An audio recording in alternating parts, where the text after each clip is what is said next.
अधिनियमात सुधारणा करावी अशी विनंती मी माननीय मुख्यमंत्री आणि उपमुख्यमंत्री एकनाथ शिंदेजी अजितदादांना केली होती। ग्रामविकास मंत्री यांनी याबद्दलची चर्चा केली आहे। मला वाटतं की निश्चितपणे जसं महानगरपालिका नगरपालिकेत स्वीकृत सदस्य आहेत त्याचप्रमाणे जिल्हा परिषदेमध्ये सुद्धा स्वीकृत सदस्य असले पाहिजे, पंचायत समितीमध्ये स्वीकृत सदस्य असले पाहिजे, कोऑप मेंबर असले पाहिजे।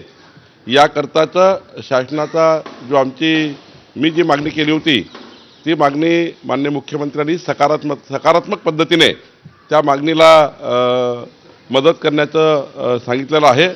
मला वाटतं हा कायदा लवकरच मंत्रिमंडळाकडे आणि येणाऱ्या सभागृहात येईल अशी मला अपेक्षा आहे। पण हे तातडीनं करण्याची गरज आहे, कारण ग्रामीण भागातल्या अनेक लोकप्रतिनिधी जे आरक्षणामध्ये महिला आरक्षण असेल किंवा SC ST आरक्षण असेल त्या ठिकाणी मोठ्या प्रमाणावर लोकप्रतिनिधी चांगलं काम करत असतानाही, चांगले त्या ठिकाणी लोक असतानाही समाजामध्ये सर्व क्षेत्रात चांगले काम करणारे लोक आरक्षणाच्यामुळे राहून जातात। त्यामुळे त्यांनाही संधी दिली पाहिजे असा प्रस्ताव मी दिला होता। मला वाटतं याच्यामध्ये सकारात्मक निर्णय होईल। जिल्हा परिषदेच्या निवडणुका होणार आहेत, यातरी आम्हाला महायुती म्हणून तीनही पक्ष एकत्र या संपूर्ण निवडणुकीला सामोरे जाताना पाहायला मिळतील का?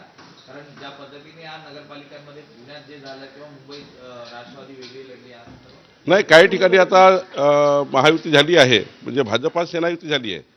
परभणीमध्ये आपण आपण धाराशिवमध्ये बघा, त्यानंतर लातूरमध्ये काही ठिकाणी मात्र ते होऊ शकली नाही।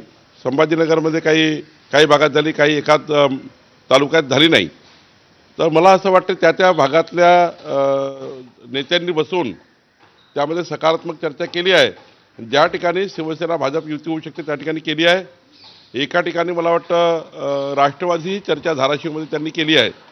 तर त्या ठिकाणी आम्ही ज्या ठिकाणी युती मान्य आहे किंवा तिथील कार्यकर्ते जे आता स्वतःहून कार्यकर्ते लढायला तयार आहे की बाबा आम्हाला लढल्याशिवाय मार्ग नाही आहे, 9-10 वर्षाची गॅप आहे, त्यामुळं काही ठिकाणी मात्र कार्यकर्ते आग्रही आहेत, तिथे युती होऊ शकत नाही।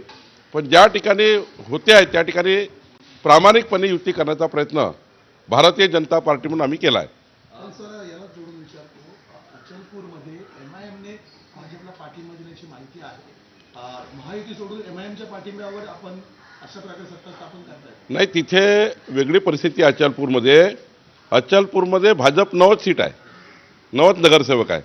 बाकी सर्व काँग्रेस, उबाटा, MIM सर्व निवडून आले आहेत। त्यांनी आपापले गट तयार केले आहेत। भाजपच्या गटात कुणी MIM नाही आहे, भाजपच्या गटात कुठलीही काँग्रेस नाही आहे। काँग्रेसने आपला एक गट केला, तिथे स्थानिक विकास आघाडीने वेगळा गट केला। त्यांनी बसून तिथले, आम्ही तर अल्पमतामध्ये आहे, आम्ही 90 आहोत आणि एकूण 36-37 नगरसेवक आहेत। त्यांनी गट तयार करून त्यांनी सभापतीपद वाटून घेतले। भाजपाचा काही संबंध नाही, भाजपा MIMला कधीच सोबत घेणार नाही।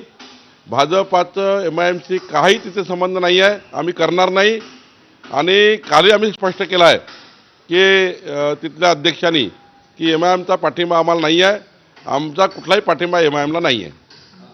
कल्याण डोंबिवलीमध्ये जे चित्र पाहायला मिळत आहे की एकनाथ शिंदेच्या शिवसेनेला मनसेकडनं पाठिंबा मिळत आहे, अप्रत्यक्षरित्या युतीमध्ये चर्चा सुरू असताना पाठिंबा घेऊन कुठेतरी प्रेशर डेव्हलप करण्याचा प्रयत्न हा होतोय का?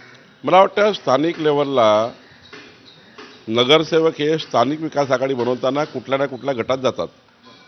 मला वाटतं तिथला स्थानिक लेवलला काय निर्णय झाला आहे माहिती नाही, मनसेनी काय निर्णय घेतला, एकनाथजींनी काय निर्णय घेतला, त्यांचा पक्षाचा अधिकार आहे। पण भाजपा महायुती चर्चा चालू आहे आणि ती चर्चेमध्येच अंतिम होणार आहे। त्यामुळं त्या मनसेने त्यांना पाठिंबा दिला का नाही दिला काय ते चर्चा होऊनच होणार आहे। रवींद्र चव्हाण आणि देवेंद्र फडणवीस यांच्या संदर्भात महत्त्वाची बैठक होणार असल्याची माहिती रवींद्र चव्हाण यांनी दिलेली होती। देवेंद्रजी आणि एकनाथ शिंदे यांच्यासोबतची बैठक होणार आहे, ती होईल ना। माननीय मुख्यमंत्री विदेशातनं आल्यानंतर ती बैठक होणारच आहे, कारण अनेक ठिकाणी महायुती होणार आहे। म्हणजे आज 15 महानगरपालिका आम्ही एकत्र लढलो आहे 29 पैकी, तिथे चर्चा करावीच लागेल। ज्या ठिकाणी आम्ही सोबत लढलो नाही त्या ठिकाणी एकनाथजीचे लोक निवडून आले आहेत, अमरावतीमध्ये आहेत, आम्हाला चर्चा करावीच लागेल। अकोल्यामध्ये आम्हाला चर्चा करावी लागेल.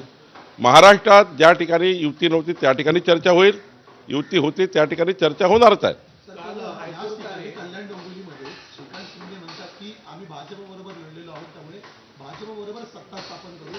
मात्र मनसे महायुती सोबत आल्यामुळे उद्धव ठाकरेंची कुठेतरी गोष्टी झाली का? आणि दोन्ही ठाकरे बंधू एकत्र आले होते, मात्र ते सत्ता वाटपाच्या वेळी मनसेने साथ सोडल्याचं पाहिलं. मला वाटतं तिथे आता राजसाहेबांनी आणि उद्धवजींनी विचार केला पाहिजे त्यांचे लोक कोणासोबत जात आहे.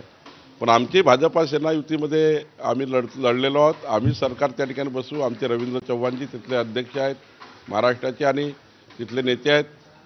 त्यांचा मतदारसंघ आहे, त्यामुळे तिथला निर्णय भाजपा सेना म्हणूनच बहुतेक होईल.